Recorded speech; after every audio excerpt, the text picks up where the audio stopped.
ईद उल अज़हा के 8 दिन रहे हैं और योगी जी का एक ऐसा बयान आया है कि नमाज सड़कों पर नहीं होने देंगे, चाहे प्यार से माने, नहीं तो दूसरा तरीका भी अपनाएंगे। तो इसके जवाब में आसिम वक़ार साहब ने क्या कहा है, आप उनके जवाब को ज़रूर सुन करके जाना। और दूसरी बात, अहम बात यह है, क्या मस्जिद के अंदर योगी जी ने यह भी बताया है कि मस्जिद के अंदर जब नमाज हो गई सड़कों पर क्यों पढ़ रहे हो, दूसरी शिफ्ट में नमाज पढ़ लो। तो इसके मुतालिक हमारे साथ में हज़रत अल्लामा मौलाना ख़तीब अहले सुन्नत मौलाना फैज़ रज़ा अशरफ़ी साहिब क़िबला अल्हम्दुलिल्लाह बड़ा अच्छा बयान करते हैं हज़रत। तो ये बताएंगे क्या इमाम साहब ने नमाज एक बार पढ़ा दी तो दोबारा से वो नमाज पढ़ा सकते हैं, तो ताकि लोग सड़कों पर नमाज ना पढ़ें, दूसरी शिफ्ट में नमाज पढ़ सकते हैं मस्जिद के अंदर। बहरहाल जो योगी जी का बयान अभी बहुत ज़्यादा वायरल हो रहा है, उसको लेकर के आसिम वक़ार साहब ने क्या कहा है, आप उनको ज़रूर सुनकर जाएँ और उसके बाद में हज़रत का वो मसला भी सुनकर जाएँ, क्योंकि हर मुसलमान को ये मसला भी पता होना चाहिए। तो आइए सुनते हैं कि योगी जी के जवाब में पलटवार में आसिम वक़ार साहब ने क्या कहा है। सुनने लायक बात है तो सुन के जाना। योगी जी का बयान एक मुख्यमंत्री का बयान नहीं हो सकता। मुझसे भी लोग पूछते हैं कि यूपी में किसका राज है, तो मैं बोलता हूं कि सांप्रदायिकता का राज है। ओफो। लोगों ने मुझसे पूछा कैसे, तो मैंने कहा हमारे उत्तर प्रदेश के मुख्यमंत्री उत्तर प्रदेश में रहने वाले लोगों को दो नजरों से देखते हैं, दो निगाहों से, एक हिंदू नजर, एक मुस्लिम नजर।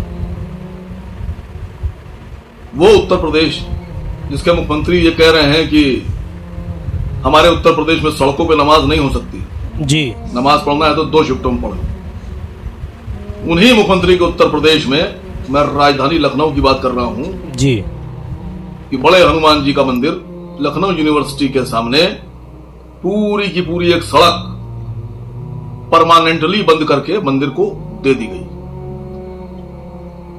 अभी 2 साल पहले तक के उस सड़क के ऊपर आवागमन था, ट्रैफिक चलता था, कारें, बसें, स्कूटर, मोटरसाइकिल, लेकिन उस सड़क को बंद करके मंदिर के साथ जोड़ दिया गया और ट्रैफिक को डाइवर्ट कर दिया गया।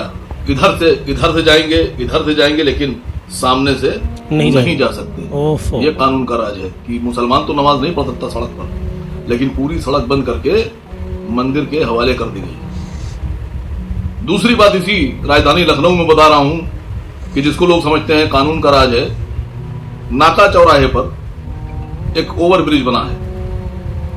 उस ब्रिज के नीचे जब आप ऐशबाग से चलेंगे और हुसैनगंज की तरफ जाएंगे तो एक मंदिर है बीच में, पुल के नीचे।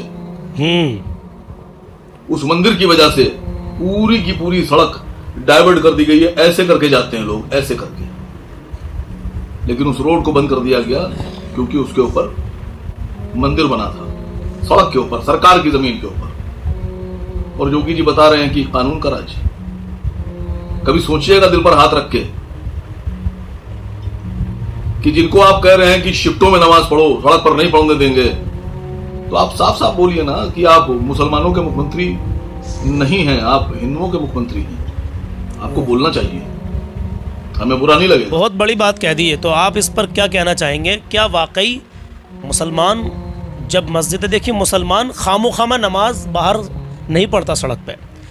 अगर कहीं किसी मस्जिद में जगह कम पड़ती है तो लोग बाहर सफ़े बिछाते हैं और नमाज़ पढ़ते हैं, वो भी जमात के टाइम पर। सिर्फ 2 मिनट या 4 मिनट या 8 मिनट की एक जमात होती है, क्योंकि हर टाइम की अलग अलग टाइम होता है जमात का। तो 2-4 मिनट में अगर मुसलमान सड़क पर नमाज़ पढ़ रहा है तो ना जाने कौन सी बड़ी दिक्कत आ रही है, जबकि आप लोग सब ये जानते हैं बाखूबी कि कैसे हालात बनते हैं। कुछ ऐसे मामलात बन जाते हैं जब सड़कों पर कुछ लोग निकलते हैं और एक तरफ की ट्रैफिक एक तरफ का चलता है और एक तरफ की पूरी सड़क बंद कर दी जाती है। तो ज़रा सोचिए मेरे अजीज़, अगर सिस्टम को सही तरीके से यूज़ किया जाए तो नमाज भी हो जाएगी और पता भी नहीं चलेगा। तो प्रशासन से हमारी गुजारिश है कि कहीं ऐसा हो रहा है तो इस चीज़ का ख्याल रखना चाहिए कि हाँ सुकून है, इत्मीनान है तो कोई मसला नहीं है, और जहाँ कोई ऐसी बात है कि बहुत ज़्यादा तंगी के हालात बने हुए हैं तो उसमें भी इंशाअल्लाह ताला कोई ना कोई इसका निर्णय निकल आएगा। लेकिन आसिम वक़ार साहब ने जो कहा है योगी जी के इस फैसले पर, क्या इन्होंने सही कहा है या गलत कहा है, आप हमें कमेंट बॉक्स में बताना। लेकिन अब बात करते हैं, अगर नमाज मस्जिद के अंदर ही होगी और फिर भैया पहले जो लोग रह गए होंगे बाहर खड़े हुए, नमाज सड़क पर तो पढ़ने नहीं देंगे, जाहिर सी बात है जब ऐसे ऐलान चल रहे हैं तो।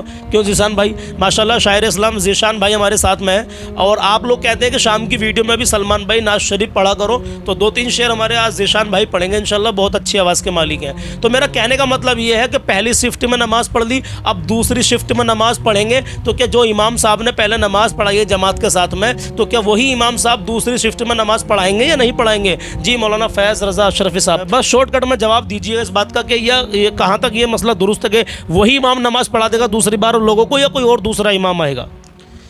अस्सलामु अलैकुम वरहमतुल्लाहि वबरकातुहू। वालेकुम अस्सलाम वरहमतुल्लाहि वबरकातुहू। जी सलमान भाई, आपका सवाल ये है, जिस इमाम ने पहले नमाज़ पढ़ा दिया क्या वही इमाम दोबारा नमाज़ पढ़ाएगा या नहीं? जी जी, यही सवाल है मेरा। तो मैं बता ये रहा हूँ आपको भी और आपके जो चाहने वाले आपके चैनल के माध्यम से देखते हैं, जिस इमाम ने एक मर्तबा नमाज़ पढ़ा दिया यानी एक मर्तबा जमात हो गई, वो इमाम नहीं बल्कि दूसरा इमाम पढ़ाएगा। वो दूसरा इमाम नमाज़ पढ़ाएगा, चाहे कितने ही लोग रह गए हों, दोबारा दूसरे इमाम से आप नमाज़ पढ़ लें। अच्छा, जुमे की नमाज़ 2 बार हो जाएगी एक जगह पर? एक ही जगह पर। जैसे जुमा हो गया, उसके बाद में कुछ लोग बाहर रह गए, मिसाल के तौर पर 100 लोग बाहर रह गए, मस्जिद भर गई, अब दोबारा जुमा हो जाएगा, कोई दूसरा इमाम आकर अगर पढ़ाए तो इसके बारे में क्या कहना चाहेंगे? अगर आपको इस नॉलेज में हो तो बताइए। देखो, ये आज आपने पहली दफ़ा ये सवाल मेरे सामने आया है, मगर ये जो जुमे का मामला है, ये शहरों में आप जाकर देखें और दिल्ली वगैरह हम गए, वहाँ पर भी हमने देखा है कि दोबारा नमाज हो जाएगी। अच्छा माशाल्लाह, दूसरे इमाम के साथ दूसरा इमाम पढ़ाएगा। ये बात तो सबसे बड़ा डाउट यहाँ होता है, अगर अल्लाह ना करे ऐसे मामलात बन गए कि सड़क पर बिल्कुल ही नमाज ना पढ़ने देंगे, तो मैं फिर गुजारिश करूँगा अपने उन मोमिन भाइयों से कि हमें कोई हंगामा नहीं करना है, हमें कोई फसाद नहीं बोना, क्योंकि कुछ लोग नफरती चाहते हैं। भाई देखो, नुकसान हमारा ही ज़्यादा होगा, लड़ाई ना हो, दंगा फसाद ना हो। और सबसे बड़ी बात ये कि अल्हम्दुलिल्लाह ये चांद भी नज़र आ गया और लगभग 8-9 दिन के बाद अल्हम्दुलिल्लाह बकरा ईद भी है। तो जो भी हमारे भाई नमाज अदा करें, अगर हालात आपको लगते हैं कि सही नहीं है, लड़ाई दंगा फसाद का माहौल है, तो मेरे अजीज़ आप दोबारा जो जमात होगी उसमें नमाज़ पढ़ लें। और सबसे बड़ा एहसास तो ये होता है सलमान भाई, लोग फ़र्ज़ नमाज तो पढ़ते नहीं हैं, एहसास यहाँ होता आकर के। जी, जो कि ज़ोहर, असर, मगरिब, इशा, फजर, ये तमाम नमाजें हम पर फ़र्ज़ हैं। लेकिन आप लोग समझदार हैं, आप बेहतर जानते हैं मैं कहाँ कह रहा हूँ, कहाँ नहीं कह रहा आपसे। हाँ, हज़रत का मतलब साफ साफ देखो, कोई गलत ना लेके जाए। मुद्दा ये है कि भाई हम पर जो फ़र्ज़ नमाज़ें हैं उनका भी आप ख़ास ख्याल रखें। ईद की नमाज़ के लिए या जुमे के दिन हम नमाज़ के लिए जाते हैं, बाकी पूरा हफ्ता लोग नमाज़ गायब कर देते हैं। तो आप अच्छी बात है, जा रहे हैं माशाल्लाह, अल्लाह आपको और हिदायत दे। लेकिन जो बाकी पूरा हफ्ता बचा, भाई 8 दिन तो गायब हैं, 7 दिन और 8वें दिन वो नमाज़ के लिए जाते हैं। बुरा मत मानना मेरी बात का, लेकिन दिल पर हाथ रख कर बताओ, तुम पर नमाज 5 वक्त की फ़र्ज़ है। हज़रत का मतलब सिर्फ ये है कि जब हमें नमाज के लिए जगह नहीं दी जा रही, वहाँ हम लड़ रहे हैं, तो वहाँ के साथ साथ फ़र्ज़ के लिए भी आप लड़ें। आप हर टाइम की नमाज के लिए लड़े ना भाई। मेरे अजीज़, मैं सिर्फ समझा देना चाहता हूँ, अगर मुसलमान अपने वक़ार को अच्छा कर ले, पहले जैसा बन जाए ना, जैसे पहले के मुसलमान थे, अपना वक़ार ऐसा कर ले, इंशाल्लाह इनकलाब आ जाएगा। तो मेरे साथ मौलाना ज़ीशान साहब हैं, शायर इस्लाम। आइए, इनकी ज़ुबानी बहुत अच्छी आवाज़ के मालिक हैं, 2-3 शेर सुनेंगे तो आप इनके ये नाते नबी सल्लल्लाहु अलैहि वसल्लम को ज़रूर सुन के जाएँ। 2-3 मिनट की बात हो रहा है, इंशाल्लाह ईमान ताज़ा हो जाएगा। आइए शुरू करते हैं। अस्सलामु अलैकुम वरहमतुल्लाहि ताला वबरकातुहू। एक बार दुरूद पाक पढ़ें। अल्लाहुम्मा सल्ली अला सय्यिदिना व शफ़ीना व नबीना व मौलाना मुहम्मद व बारिक वसल्लिम सल्लल्लाहु अलैहि वसल्लम या रसूलल्लाह सल्लल्लाहु ताला अलैहि वसल्लम। नाते पाक के 2-3 अशआर समाअत कर लें। गुनाहगारों को बख्शिश का, गुनाहगारों को बख्शिश का सहारा कौन देता है? गुनाहगारों को बख्शिश का सहारा कौन देता है?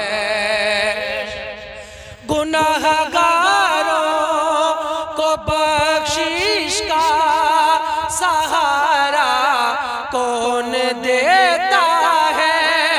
गुनाहगारों को बख्शिश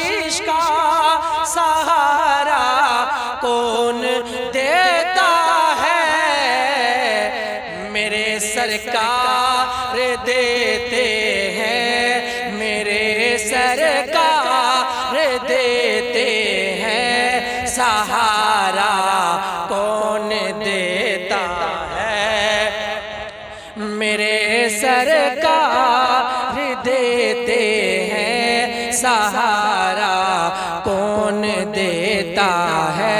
और बहुत ही प्यारा शेर समाप्त कर लें। नबी मुख्तार है इसके रिवायत ढूंढने वालों, अल्लाह तबारक व तआला ने हुजूर को मालिक को मुख्तार बना करके भेजा। आज लोग रिवायत तलाश कर रहे हैं कि नबी मुख्तार है कि नहीं है। ये शेर समाप्त कर लें।